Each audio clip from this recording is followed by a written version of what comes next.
শুভ সন্ধ্যা সন্তোষী মার ভক্তরা। তোমাদেরকে একটা কথা জানাই, যেদিন আমি প্রথম মাকে স্বপ্নে পাই, মায়ের যেদিন উদ্বোধন করি, সেই দিনটি ছিল আগামী দিন, শ্রাবণ মাসের দ্বিতীয় শুক্রবার। তা সেই দিন হচ্ছে আগামী দিন, তাই আগামী দিন মা সন্তোষীর জন্মদিন। সেই উপলক্ষে আমরা একটা মাকে ছোট্ট উপহার দিয়েছি, এই শাড়িটি নতুন করে সাজালাম।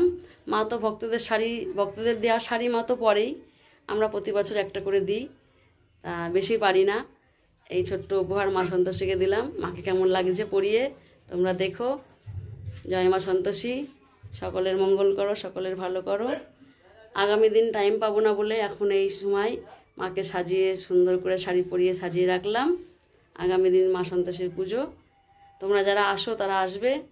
জয় মা সন্তোষী। মা সবার মঙ্গল করো, সবার ভালো করো, সবার মনের ইচ্ছা পূর্ণ করো। যে কোনো সমস্যার জন্যে মা সন্তোষীর ব্রত করলে, 16 শুক্রবারের ব্রত করলে মা তার মনস্কামনা পূর্ণ করে। সন্তোষী মার কাহিনী হলো এটা। 16 শুক্রবারের ব্রত করতে হয়, যে কোনো মনোবাসনা থাকলে 16 শুক্রবারের ব্রত করতে হয়।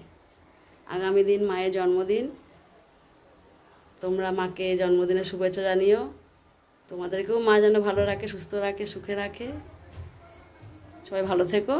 জয় মা সন্তোষীর জয়, জয় মা কৃষ্ণকালীর জয়, জয় মা আনন্দময়ীর জয়। এই মায়েদের নিয়েই আমার সংসার। মায়ের আশীর্বাদে আমি ভালো আছি, তোমরাও ভালো থেকো। মায়েদের কাছে আমার এই প্রার্থনা। গোপুসোনা, হরে কৃষ্ণ, রাধে রাধে। সকলে ভালো থেকো, সুস্থ থেকো।